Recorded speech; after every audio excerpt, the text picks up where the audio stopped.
The honest answer to how many funds you need in your investment portfolio might be 1, not 10, not 5, possibly 1.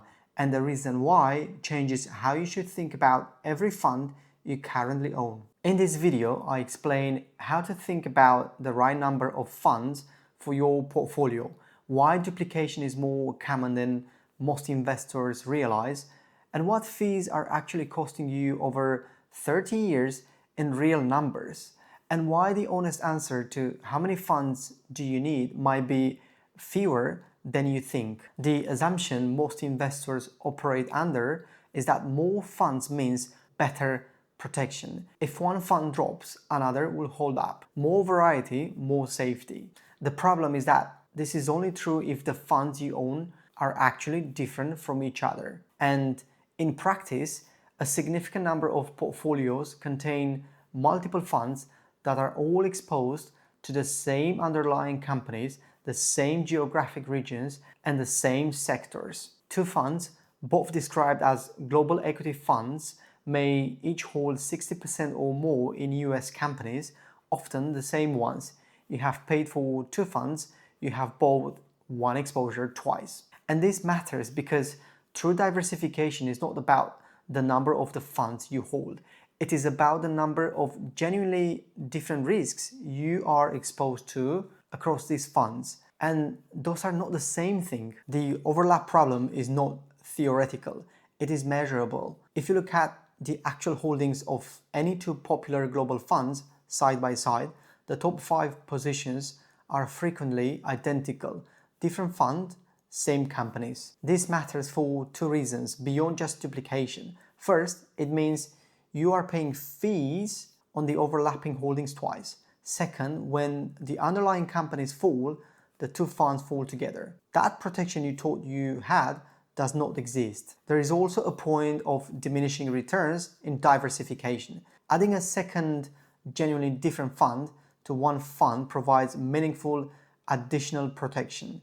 Adding a 10th fund to 9 funds provides almost none, because at that point you've already captured most of the diversification available. Fund fees are not large numbers individually. A difference of 0.6% per year, say 0.2% versus 0.8%, sounds negligible.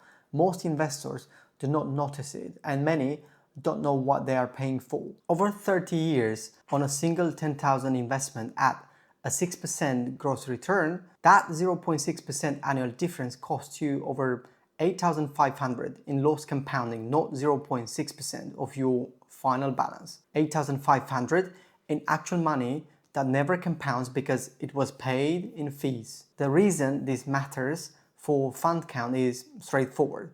The more funds you hold, the more likely you are to have a higher blended fee rate across your portfolio, particularly if any of these funds are actively managed. Simplifying your fund count is often the single most direct way to reduce your ongoing cost of ownership. Lower costs mean more of your return stays invested, and more of your return staying invested means the compounding base is larger. And a larger compounding base over 30 years produces a meaningfully different outcome. So what is the right number? There is no single answer that works for every investor, but there is a framework that works for most. Start with your asset allocation, the split between equities, bonds, and other assets. Each distinct asset class you want in your portfolio is a reason to hold a fund. Not each fund is a reason to hold it. For most investors, building a long-term portfolio, 3 to 5 funds covering genuinely different areas, a global equity fund, a bond fund, and potentially exposure to property or other alternatives captures the majority of meaningful diversification without the overlap, fee drag, and rebalancing complexity of holding more. The question to ask about every fund you hold is not, does this add variety? It is, does this add a genuinely different exposure that's not already covered by what I own? If the answer is no, the fund is not adding value, it is adding cost. Which brings us back to the answer from the start. For a significant proportion of long-term investors, particularly those who are early in building their portfolio and want to keep it simple and low cost, one fund can genuinely be enough. The type of fund this applies to is a multi-asset fund, one that holds a diversified mix of equities, bonds, and sometimes other asset classes within a single wrapper, rebalanced automatically at a low ongoing fee. A single low-cost multi-asset fund with a global equity weighting appropriate for your time horizon gives you exposure to thousands of companies across dozens of markets with built-in rebalancing at a fee that's typically lower than the blended rate of owning multiple separate funds. The caveat: one fund offers less flexibility if you want to adjust your allocation precisely over time. For investors who want more control over their asset mix, 2 to 3 funds covering distinct areas remain the professional standard starting point. The answer is not one fund or 10 funds.